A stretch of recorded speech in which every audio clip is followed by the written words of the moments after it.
Well, a night full of free candy for kids, a secular occasion to dress up for students or even young adults, or a spiritual day in the Christian calendar for remembering the dead.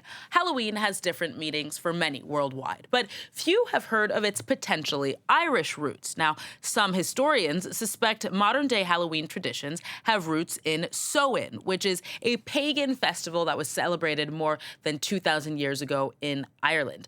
For more, travel journalist Gabe Saglie joins me on set from Derry, Northern Ireland. Thank you so much for joining us. Hey, happy Halloween, Erin. Thank you. So can you tell us more about the Irish roots of Halloween then? This is a great story to tell because we love this holiday around the world, and few of us understand that the origins may, in fact, have their roots right here on the island of Ireland. I'm coming to you from Derry in Northern Ireland. This is the site of a major festival that started a few days ago. It'll culminate tonight because this is the country that's really embraced Halloween. But yes, you go back 2,000 plus years, that Samhain ceremony, a pagan sort of sacrificial ceremony, would have been something that folks did on October 31st. Back then, October 31st was the end of the calendar year. Harvest was done, winter was coming, and that October 31st date represented a turn in the calendar. But it was also believed, Aaron, that that was the night where the veil between this world and the next was at its thinnest. So the propensity of spirits, of ghosts crossing over to spook you were at their highest. So a lot of these traditions, Aaron, that we've embraced today, for example, wearing a mask or costumes, that's what they would do to ward off potentially these evil spirits. They would carve turnips back then. It's pumpkins today for many of us, but they would carve turnips, put them on their window with a candle inside as a way to ward off these spirits. Again, a tradition that is now that jack-o'-lantern tradition that prevails across the U.S., across the world. So, yeah, a lot of these traditions, obviously, as the Irish began to spread across the world, they brought them with them. What was once, again, a pagan ceremony today is just sort of a way to sort of tap into those Irish roots with so many Irish, about 70 million of them living across the world today. So how did Halloween then end up being celebrated in different parts of the world then? Is it a product of the Irish diaspora? Oh, absolutely. You look at the 1850s and 60s when the Irish had to flee their home island.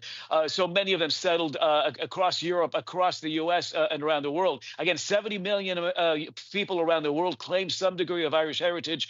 In the U.S. alone, about 40 million of the residents there claim some degree of Irish roots. And as that happened in the 1850s and 60s, those traditions would have come with them. And so you see in areas where the Irish now have established themselves multiple generations later. These are traditions that, of course, have spread across many communities, and it's something that folks celebrate wholeheartedly and major celebration today.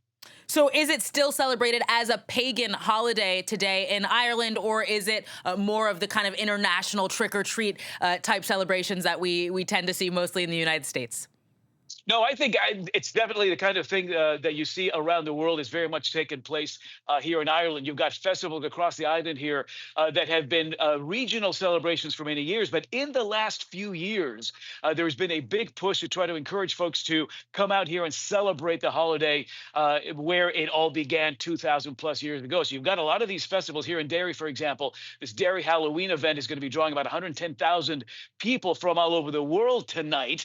The streets here are going to be packed. There's a major fireworks show. There's a major parade. But the idea is to get people to come in from other parts of Europe, other parts of the world, and celebrate the holiday here. Once this is done, I'm heading south, Aaron, to an area called County Meath, very close to that hill. We were just watching video of that hill. It's called the Hill of Ward, where some of these initial sacrificial ceremonies would have taken place. That's been determined through archaeological digs, through carbon dating of remains found there. But again, this is a region that sort of leans into those pagan roots, those mythological stories. But today certainly is sort of a fun-driven, celebratory type of an event, paying homage to those stories, to those pagan roots, but very much as a way to celebrate as communities, and as a way lately in the last few years, as a way to sort of draw Halloween revelers from all over the world as well.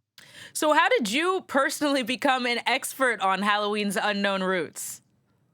Well, listen, I've been coming out to Ireland for close to 15 years. At first, it was St. Patrick's Day that brought me out here, and then you start to travel the country, and you start hearing from people who are very familiar with these stories, who start to sort of really lean in to these traditions. And I started to realize, hey, this is something. I live in Southern California. This is something that we and my three kids embrace wholeheartedly, but very few people sort of realize that the roots, in fact, are based in Ireland. So it's a wonderful excuse to come out here, sort of visit some of these wonderful little towns. That Hill of Ward there, again, is about an hour and a half outside of Dublin. So sort of an accessible area.